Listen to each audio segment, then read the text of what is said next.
देश में और दुनिया भर में प्रचलित करने के लिए माननीय प्रधानमंत्री जी ने जो कदम उठाए, उसका प्रभाव भी देश के छोटे किसान और मिलेट उत्पादन किसानों पर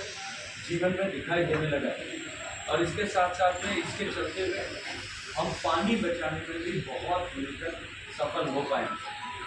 माननीय प्रधानमंत्री जी के नेतृत्व में जब जल शक्ति मंत्रालय का गठन हुआ, उसके बाद जिस तरह से समन्वित प्रयास, क्योंकि विभिन्न मंत्रालयों को जोड़ करके मंत्रालय बना था, जहाँ एक तरफ देश के 76% घरों तक पीने का पानी पहुँचाए, वहीं दूसरी तरफ भारत जिसकी निर्भरता सबसे ज़्यादा भूगर्भ के जल पर है, और उस अति दोहन के कारण से हमारे भूगर्भ के जल स्रोत जो है वो सिमटते जा रहे थे, सूखते जा रहे थे। पहले 4 से लेकर 5 साल के बीच में एक बार रिपोर्ट आती थी। हमने उस रिपोर्ट को एनुअल किया, देश में रिपोर्टिंग सिस्टम को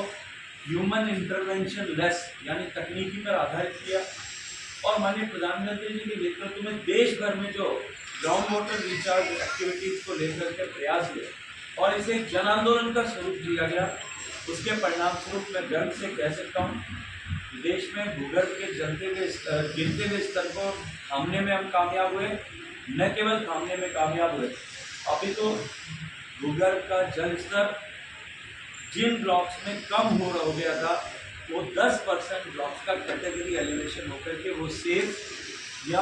अपने से ऊपर के स्तर के ब्लॉक में पहुंचे। माननीय प्रधानमंत्री जी ने ये कहा था लाल किले की प्राचीर से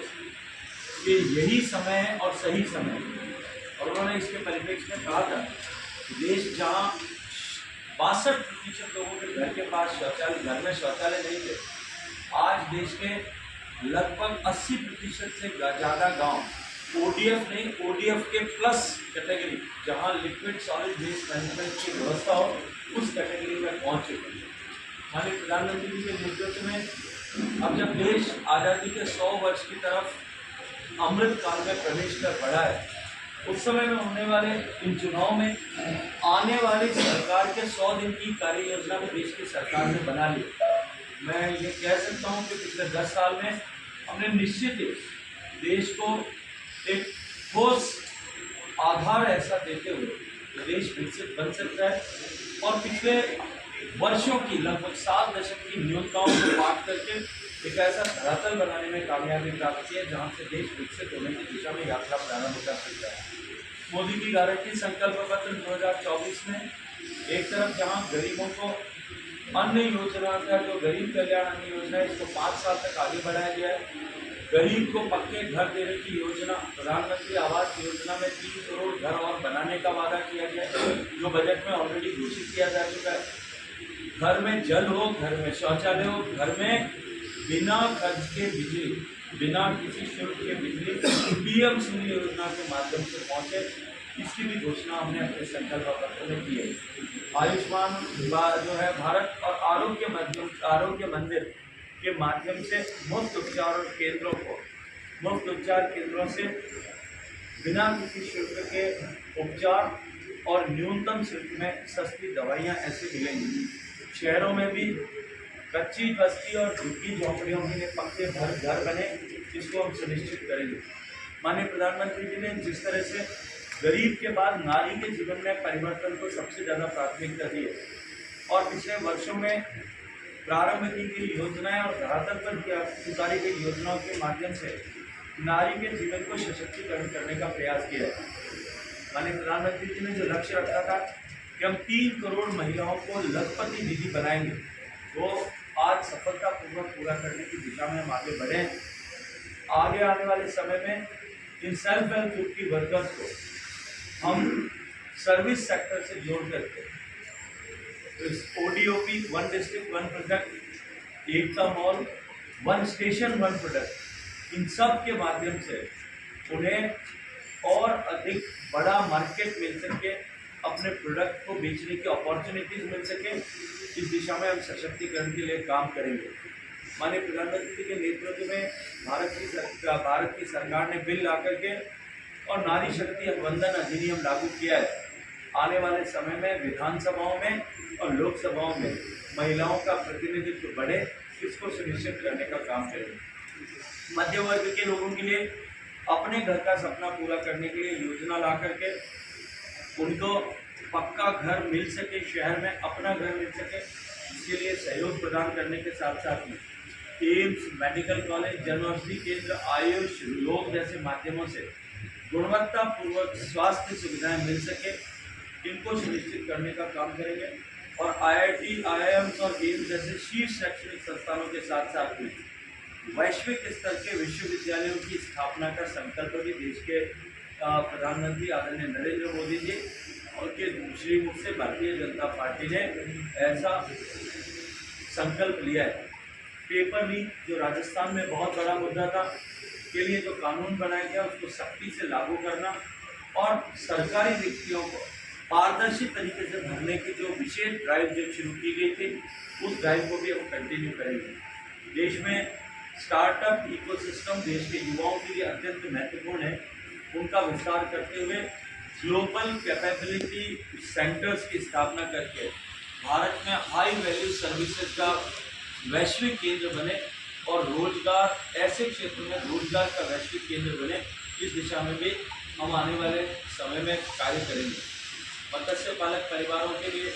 श्रमिकों के लिए और MSME और छोटे व्यापारियों के लिए विभिन्न योजनाओं का जो प्रारंभ की गई है, उनका और अधिक विस्तार करते हुए ऐसे क्षेत्र में काम करने वाले लोगों के लिए भी देश की सरकार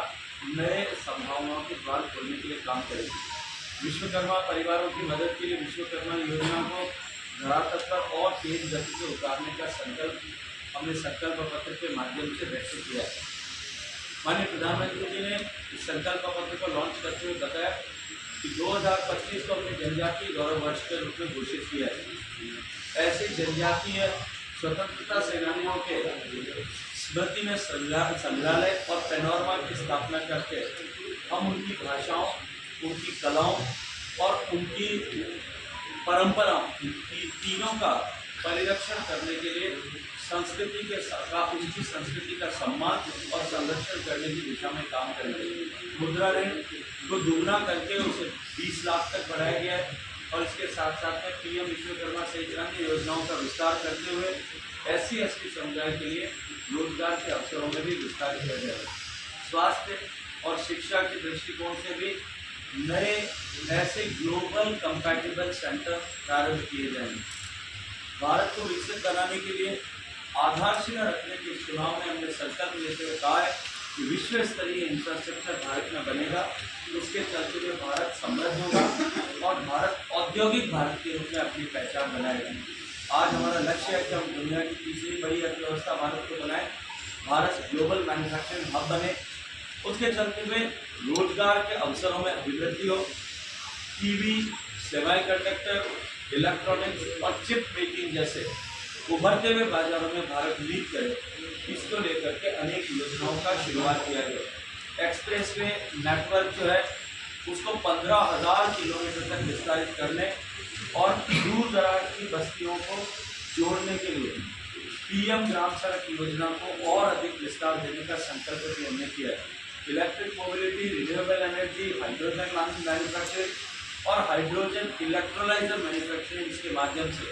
2047 तक हम ऊर्जा के दृष्टिकोण से देश को आत्मनिर्भर बना सकें। ये संकल्प माननीय प्रधानमंत्री जी ने लाल किले के प्राचीर से उद्घोष किया था, हमने अपने संकल्प पत्र में इसे सम्मिलित किया। वैश्विक स्तर पर भारत की संस्कृति का सम्मान बढ़े, उसकी पहचान बढ़े, इसको लेकर के तिरुवल्लुवर सांस्कृतिक केंद्रों की स्थापना विश्व भर में होगी और विश्व भर में विभिन्न मुद्दों पर आवाज उठाने के लिए आपदाओं में भारत फर्स्ट रिस्पॉन्डर बने और इसके चलते हुए भारत की पहचान विश्व बंधु के रूप में बने, the friend of the world के रूप में बने। इसके लिए भी हमारा संकल्प हमने व्यक्त किया है। आतंकवादी समूहों, वामपंथी संगठनों और अन्य बाहरी और आंतरिक सुरक्षा के खतरों के खिलाफ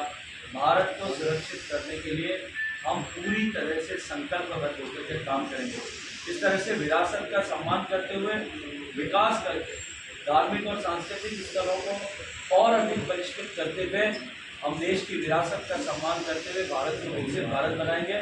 और भारतीय संस्कृति कोष के माध्यम से प्राचीन भारतीय सभ्यता का संरक्षण करने के लिए भी काम करेंगे। सुशासन, की जो गारंटी स्वर्गीय अटल जी के समय में दी गई थी, उसके चलते हुए हम संविधान के अनुच्छेद 44 के अनुरूप